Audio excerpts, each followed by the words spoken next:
very interesting game, crazy game. Thought the Wolves played pretty darn poorly for much of that game in the first half. The offense in the first half was just incredibly poor. Um, but they were able to find a way to pull it out. Wolves win 102-97. They take a 2-1 series lead. Uh, biggest I always kind of like to start big picture with some of these series takes away. And the thing I've been hearing consistently, basically since Curry went down, is the Warriors are going to try to win one of these two games at Chase Center. I heard Shams has been saying that. I've heard it from um, Warriors reporters back home when the teams are back here in Minnesota. Um, and I thought that's exactly what we saw tonight. I wouldn't say they punted game two, but they were clearly searching for different lineups that were going to be successful. Um, and now for game three, they went out and played those lineups a heavy amount. Butler plays a second shy of 43 minutes. Um, Draymond fouls out, so that's obviously limits his minutes. But Pajemski 39 minute, like they Kaminga 35 off the bench. They played their big guys. I kind of felt like coming in that the Warriors pre Steph coming back, we're going to give the Wolves one big great shot to win one of these two games. And that might have been tonight. Obviously, you don't want to look too far ahead at anything, but a lot of things kind of this was one of the Warriors. This might have been one of the Warriors' best games they have without their superstar. Butler just sensational, 33 points, but the Wolves are able to shut him out for the last 8 minutes of the game. He scores his 33rd point with 8:16 left in the game and doesn't score from thereafter. Really, the entire Warriors offense was not able to put up much of anything down the stretch of the game. Let's see if I can find like a streak of how much they scored. Um, yeah, so they scored looks like 15 points in the last 8:16. They went scoreless for a 4-minute stretch, and that's where the Wolves basically went from down five to up close to five, and that was the biggest stretch of the game. And like thinking big picture about it, yeah, the Warriors went without a field goal from 8:50 till 2:58. So what is that? That's over 5 minutes without a field goal. Um, that that's how the I know Steve Kerr said before the game the Warriors were going to win it with their defense, and that obviously is what they're going to have to do without Curry. But the Wolves defense was just as stifling. The Warriors made 10 of their 23 threes. Usually when you're looking at 3-point defense, the attempts are the biggest thing. So to limit them to 23 attempts was big. Kaminga hits 3 of 4 threes. I'm not sure that's all that sustainable. Buddy Hield hitting 4 of 8 from three certainly is he can do that. He's been a fantastic shooter since he was at Oklahoma. But just obviously the Wolves got a huge break by Curry getting hurt. We don't need to kind of. I spent much of the game two live talking about that and about just how big how big that is for the series.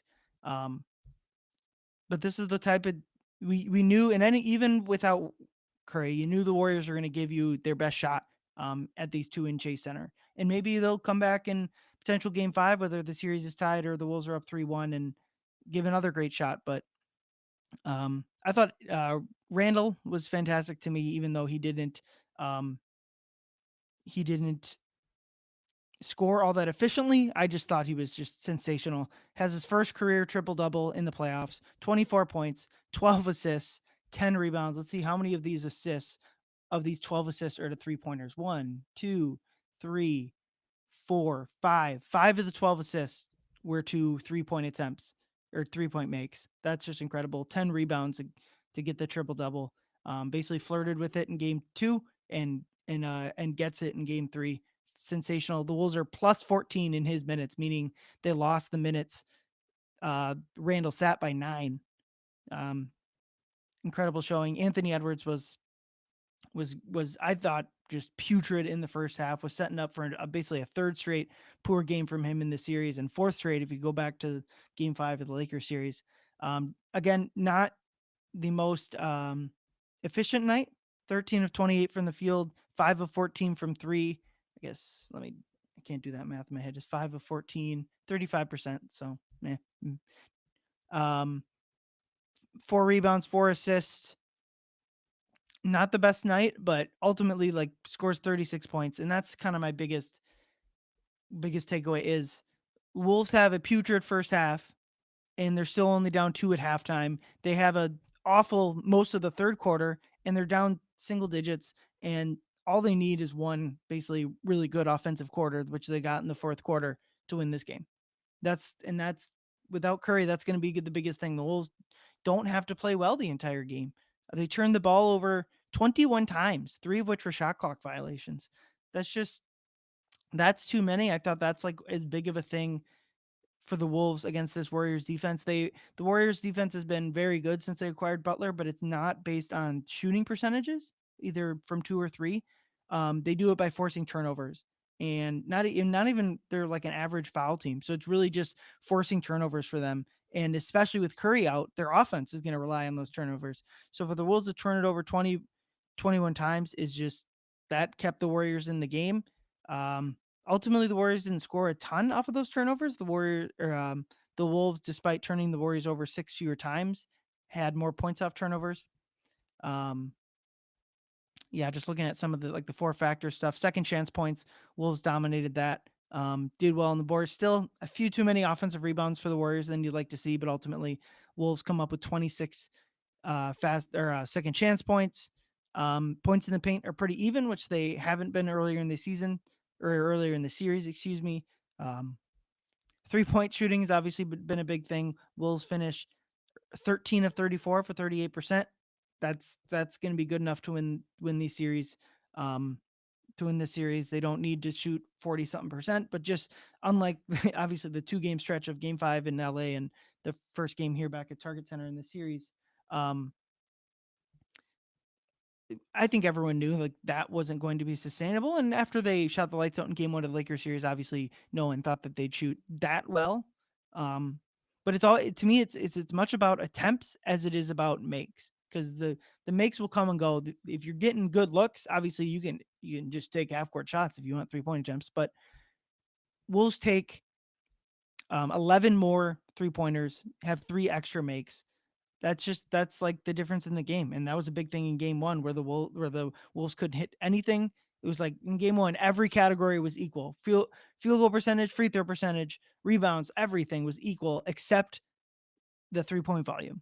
And so, I mean, again, with Curry out, that's just going to have to be an advantage for the Wolves is making 3-point shots. Jaden's always a good barometer for that.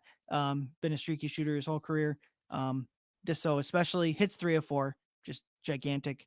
But yeah, it was really the Wolves really leaned on um, their top trio, the trio that's been their best players this entire postseason run: Edwards, McDaniels, and Randall. They all play 40 plus minutes. Ants plays approaching 44 minutes, just shy of that. Um, thought those 3 just have been the team's rocks the entire postseason. Obviously, Rudy and Nas have had moments. Rudy specifically in Game 5, and then Nas in the fourth quarters of Games 3 and 4 of the Lakers series. But it's been those 3 guys: Edwards, McDaniel's, Randall. Um, those have been their top 3 guys. Those have been who's been carrying them through this postseason, and that was just that was turned up to another level tonight. Um, not another not great game from Nikhil. Didn't score, missed all 4 of his shots. Another lackluster game from DiVincenzo, 2 points, 0 of 2 from 3. Nas didn't give you much. Rudy, kind of same thing as it's been the entire postseason. Fantastic defense. I think it wouldn't be right to say he played bad because the Wolves defense just needs him out there. Um, just really think about the makeup of this team. It's basically it is interesting.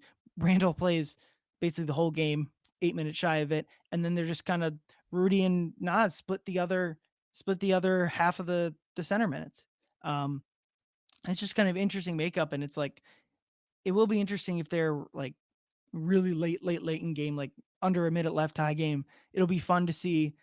Um, Rudy will come in for defense, and then Nas will come in out for offense. Advice like they'll just keep switching it as they need it. Um, but yeah, it is a bit concerning to see the bench of the Wolves not play like they have much of the season, but ultimately they don't need them to. They need them, and those guys have played a fair amount of defense, so it's not fair to just look at their shooting numbers and um, project out or whatever. But they don't. They just need guys to be solid. They don't. They need. They're just they watching this, continuing to watch this series, especially after game one. The Wolves just have so much more. It felt like they got an. It felt like Golden State got another Kaminga performance. They got a fantastic Jimmy performance. Probably not the best Draymond game, um, but like the Warriors had a lot going for them. Kaminga had 30 points. That's incredible. I at the very least for Golden State, you got to have to imagine that his trade stock is increasing if they want to go that route. Because Kerr had benched him. Or maybe you take this run and you try to integrate him back in with Curry. I mean, they're hoping later in this series, and the Wolves are hoping that integration comes next season. But yeah, Jonathan Kaminga has been very, very good. He's been the guy. If you Wolves fans probably remember that he was the when the Wolves traded Andrew Wiggins for D'Angelo Russell. This was the first round pick they ended up giving up. The Wolves took Kaminga with him with a mid-teens pick. I Forgive me for not remembering the exact number there, but I think Wolves fans have kind of kept tabs on on that deal at least pre Ant. I think once Ant kind of came into the picture, they um, stopped tracking Kaminga as much. And also, like the Warriors won the title with Wiggins. Like, I'm not a big like who won the trade. I think the Wolves actually made out well, especially once they flipped D'Lo for Conley and Na. But the Warrior, obviously you win the title with any player you trade for, you win that trade. But um, Kaminga, like it's just been obvious, and at this point, Kerr has nothing else to do but play him. But it's just been obvious the Warriors need any sort of scoring. The Wolves were able to just lock them down the stretch of the game whenever they need to. I don't Every time a team plays poorly, fans, myself included at times, kind of look to effort. And so I think the first half people would point to effort, and I think a lot of it is the Warriors defense is doing a lot, and then it's just like not playing well, and execution and all those buzzwords as well. I don't think it's fair to really like. It's just effort is not a word I would use, um, but execution is probably a better word that I would choose to use for kind of the Wolves' poor play in the first half. Um, but I do think if you're the again, like I said earlier, the Warriors' path to winning the series is winning now one of these next two games, either at Chase or back at Target Center, to force Game 6, where Curry might come back. We don't know if he can, but obviously the Warriors have nothing else but to hope that he can come back um, for that game, for that Game 6. But yeah, let me just look at the point tally for Golden State and what the Wolves were able to do down the stretch of the game. Um, so the Warriors score their 82nd point with 8:16 left. Don't score a point until 4:20, and they don't score again until 2:58. Um, that's just an absolute domination. The Warriors go without for a 5-minute stretch. They go without a field goal. They score 4 points. Um, and the Wolves go from down 5, looking like they're going to lose this game, to up 4 and back in control of the game. Warriors hit a couple shots. Obviously, the Kaminga 3-pointer that they let them have. Um, Kaminga kind of hit 2 3-pointers late in the game, but that's the most impressive part to me is that consistently in this playoffs, when the Wolves have gotten into clutch time, excuse me, or crunch time, we'll go with that as a Wolves themed note there. Every time the Wolves have gotten to that point in the game, they've been able to pull it out, which has just been such a drastic shift from the regular season. And that's one thing. The two things that held the Wolves back, or because let's be honest, I think we've seen it through this postseason. The Wolves should be the 2 seed right now. Um, they, to me, they're the second best team in the West, especially from a regular season standpoint. Um, Obviously, we don't get to see a fully healthy Golden State squad go up against the Wolves. But the two reasons the Wolves came kind of short, their regular season win total came short of what their talent says it should. Obviously, there was the integration period earlier in the season that has largely been eradicated at this point, but was being poor in clutch time. They were the worst clutch team of all the Western Conference playoff teams. Um, and two, just I think everyone knows this, not taking opponents seriously, not taking lesser opponent, playing down to competition, all that. And so it'll be interesting if they do end up winning this series. Um, it's kind of it's an interesting thematic note that they've really been able to squash those two main worries that they've had. Obviously, the first half you could say they were playing down to this talent deficit Golden State team, but they're they're taking care of business now 2 nights in a row. They got two more to go. Game four is just a big one, just because you never know, obviously, but it's hard to imagine that the Wolves are able to win Game Five.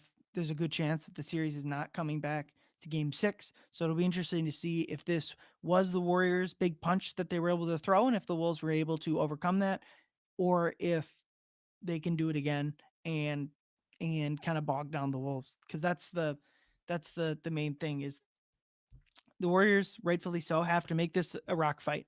And I do think it's interesting that the Wolves scored 102 points because to me, especially with the pace the game is being played at this series, the getting to 100 points, I just think the Wolves, it's hard to see the Warriors getting up past that level. Um, Obviously, they could increase the pace and they could, I mean, if you go to overtime, obviously that changes things, but like that's it's the Wolves got to shoot for they all they got to do is score 100 points. That's really all they got to do. I thought that the first half was very similar to game 1 in the sense of they should have been like they let the Warriors defense bog them down. Anthony Edwards specifically was especially poor. And they broke out of that. They scored 29 points in the third and 33 points in the fourth.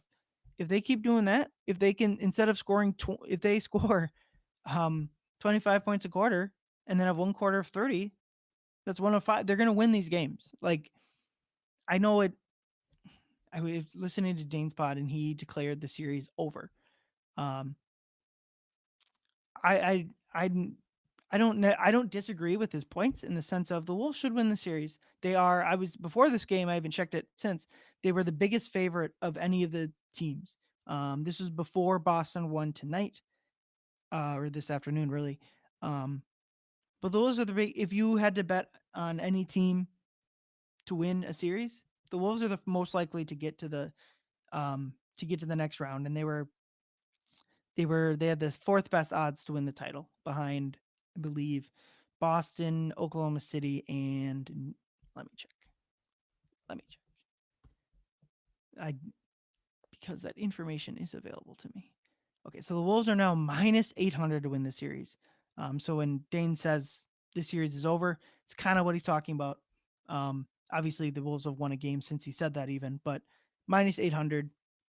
It does stink. And again, I'm not knock on wood. Then basically Dane is right, but if assuming the Wolves do win the series, and especially if they win it in five, and Curry's either not playing in the rest of the series or is in a limited capacity in Game Five, um, the one thing the Wolves shouldn't apologize for winning the series, even if it's because of the injury. And I don't. One thing I won't want to hear is like the hypothetical. Well, the Warriors would have won the series. We don't know. We unfortunately don't know what would have happened um, if Curry was healthy. But so I think coming into the series, one of the juicy things, and it's kind of the juicy things we got by beating the Lakers was like I won't say rubbing it in Luka's face, but like we avenged the Wolves avenged that last year's loss to Luka, and obviously beating LeBron is he's the best player I've ever seen. You get that satisfaction, and there was a little bit coming into this series where there was obviously the Draymond aspect and the Jimmy aspect of it. For Jimmy for the fans and Draymond for the team and especially Rudy. Um, Again, Will shouldn't apologize, but there is an aspect that you lose. I don't think you really get to rub it in those guys' faces as much. They've played fairly well. They don't have the help without their best player. It's just kind of one of those. I'm almost certain this will happen. It's just like you shake their hands, you say good series, and you move on. That's Obviously the Steph injury um, means so much more to the Warriors fans that they are at this point on track to lose their season because of it. But in a much lesser sense, the Wolves do lose the potential for that. The ultimate like fu to those guys. You got to kind of take it in stride. But so the Wolves are minus 800. The next highest favorite is Boston at 275. It is interesting. All so in the other three series, the favorites are down 2-1. All three of those teams that are down 2-1 are favorites, which is interesting. I'm not necessarily disagreeing with that sentiment, but it's interesting. Boston is favored, even being down 2-1. OKC down 2-1, and Cleveland down 2-1. All favorites. So if you look at finals odds, the current betting favorite is OKC at plus 175, meaning if you bet 100, you win 175. And then Boston plus 225, Cleveland plus 550, Wolves plus 850. I'm I'm curious why Denver and New York are so much further behind the Wolves. I would, if we want to do a betting segment again, I don't and can't bet here in Minnesota, but the value bets to me here would be like Boston at plus 225. That's Oklahoma City at plus 175. I just don't see them as winning the title, especially watching them, not ruling them out, but I wouldn't see the value there. Same with Cleveland plus 550. Um, but Denver at plus 1200 and New York at plus 2200 are probably pretty good value picks there.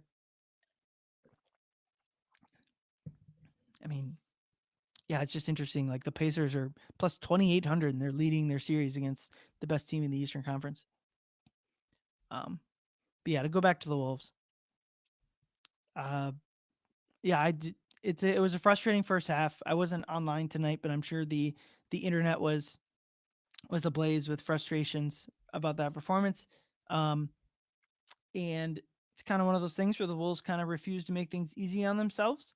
They could have, like thinking about the start of the game, um, they go up big early, not big, but I had them down on my notes here. Um, so the Wolves take a 21-12 lead with 2:30 left in the first quarter, and they give up a 9-0 run to close the quarter, and then Golden State scores the first basket to make it of the second quarter to make an 11-0 run. Basically, the same thing that happens at the end of the half. Um, they go up 39-29 with 6 minutes left, and Golden State closes the half on a 13-1 run.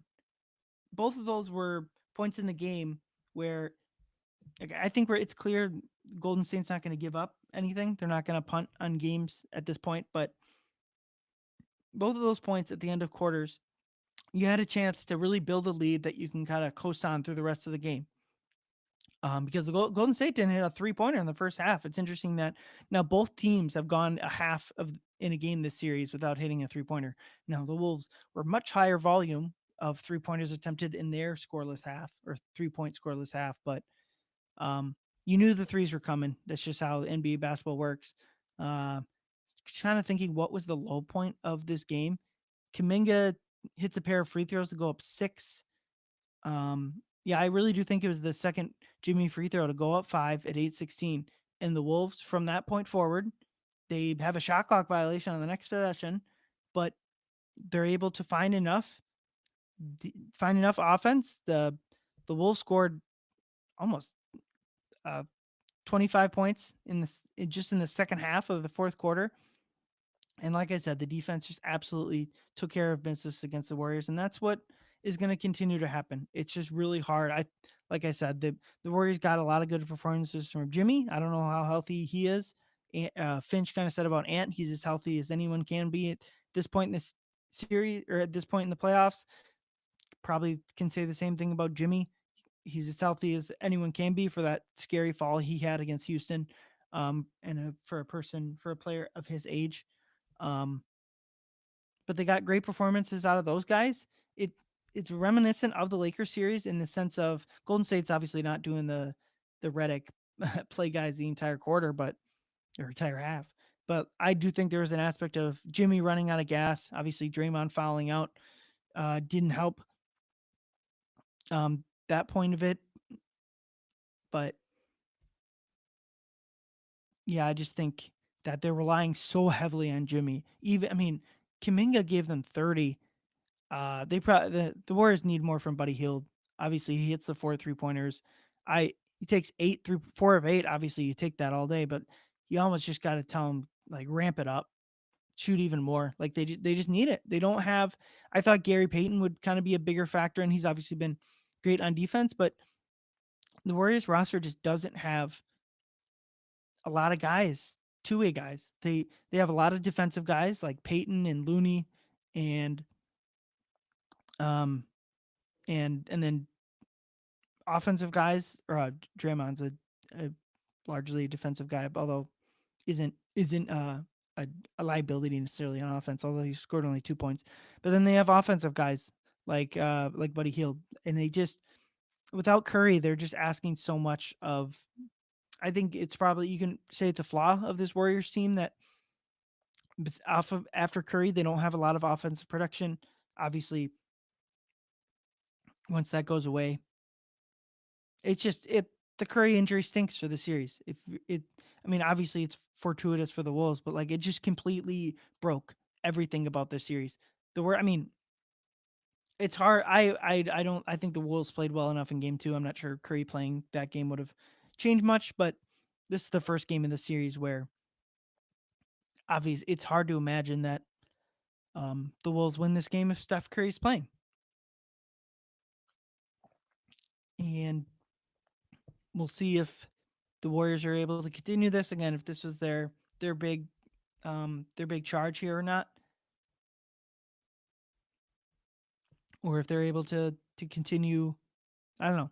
It's just this is the first game where I think Warriors fans have just got to be like, "Ugh, really, our whole season's going to come down to the fact that our guy injured his hamstring for the first time of his career, and I guess that's the territory that comes um with older players.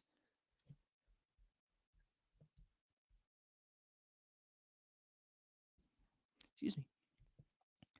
Um, that's just kind of how it unfortunately goes. The Warriors are unfortunately more likely to sustain a crappy injury than the Wolves are, but